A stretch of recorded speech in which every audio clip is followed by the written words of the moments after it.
أعوذ بالله من الشيطان الرجيم. بسم الله الرحمن الرحيم.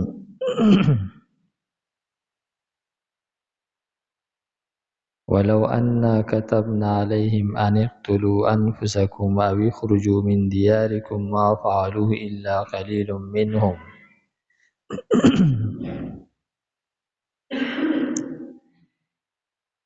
مخکې آیت مبارکو کې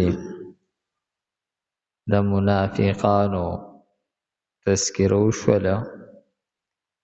چې دوی د الله تعالی په کتاب باندې فیصله نه کوي.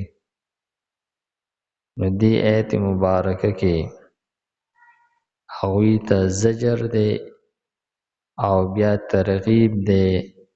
د پیغمبر او د کتاب الله باندې فیصله کولو ته. ولو انا كتبنا عليهم کچری مونږ پرس کړی وی په دوی باندې ان اقتلوا انفسکم چې قتل کوي خپل ځانونه. فرمایي چې یعنی دوی ته خدا حکم شوی دی چې د پیغمبر اتباع کوئ، او کم وخت کې چې تاسو د پیغمبر اتباع پرېښوده د الله تعالی په کتاب باندې فیصله نه کوله، نو دا دومره غټ جرم دی چې د دې په سزا کې که الله تعالی دوی ته ویلی وي چې تاسو خپل ځان قتل کړئ یا تاسو د خپل علاقې نه وځئ، لکه څنګه چې بني اسرائیلو ته د جرم په سرزد کولو سره ویلی شو، کله چې هغوی د سخی عبادت وکړو نو د هغوی د توبې دپاره دا طریقه الله تعالی راولېږله چې کوم کسانو د سخی عبادت نه دی کړی هغوی دې تورې والي، او کوم کسان چې عبادت کړی دی دغه کسان دې قتلی. دا د دوی توبه ده.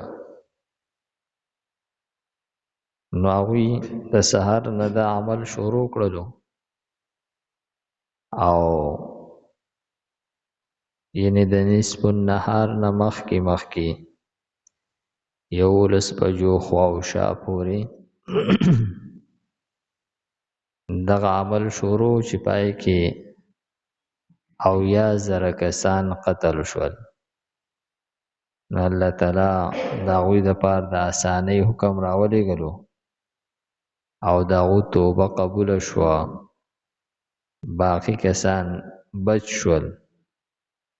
نو الله تعالی فرمایي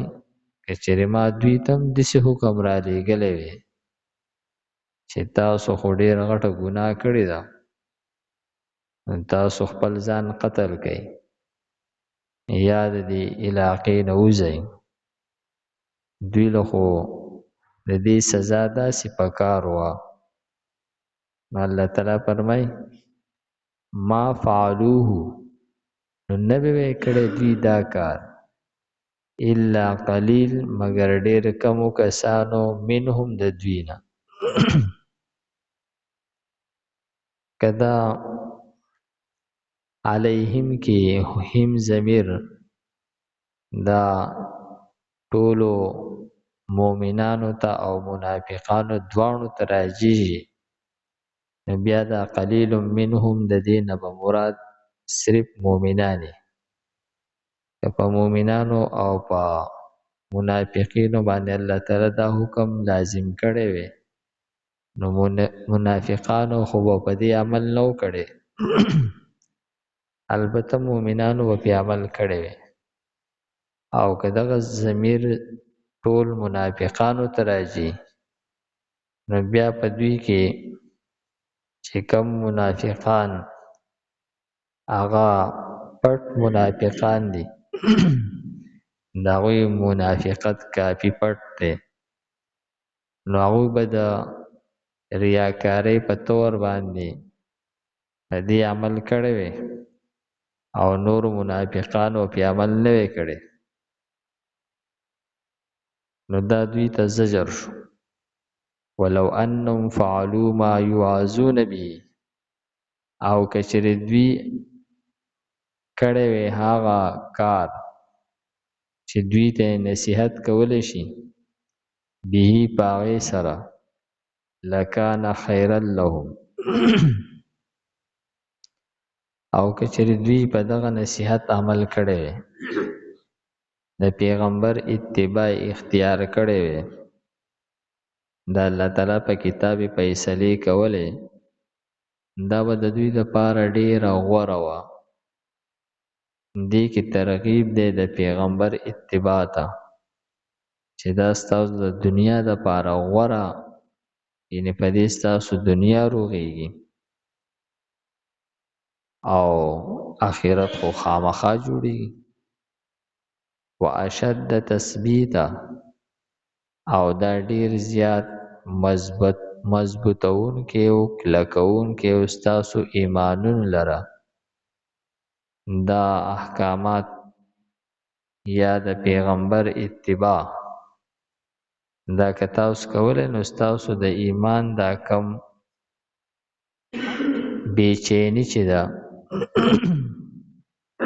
دا به ختم شي تاسو ته الله تعالی کامل ایمان نصیب کړي نو ګویا چې د ایمان د مضبوطولو لپاره مؤثر یو سبب د پیغمبر اتباع ده وَإِذَا لَآتَيْنَاهُمْ مِنْ لَدُنَّا أَجْرًا عَظِيمًا دې آیت کې د پیغمبر په اتباع باندې یو بل انعام بیانې چې دوی د پیغمبر اتباع کړي وي وَإِذَن نو په دغه وخت کې لَآتَيْنَاهُمْ خامخا مونږ به ورکړی وي دوی ته من لدنا د خپل طرفه اجرا عظیما اجر عظیم لوی اجر او اجرا هم نکره ده عظیما هم نکره ده نو دی کې اشاره ده د دې عظمت طرف ته چې د پیغمبر په اتباع باندې الله تعالی دومره لوی اجر ورکړي چې دا چاته نه دی معلوم مخلوق د دې نه دی خبر دا صرف خالق ته معلومه ده ولهدیناهم صراطا مستقیما او په دې آیت کې د پیغمبر په اتباع باندې دویم هغه انعام بیان شوی چې څوک د پیغمبر اتباع کوي نو الله تعالی دوی ته صراط مستقیم سملار چې ده د دې هدایت وکي او سملار چې ده د جنت ته رسون کی ده د جهنم نه بچ کون کی ده نو د جهنم نه بچ کېدل او جنت ته تلل دا لویه کامیابی ده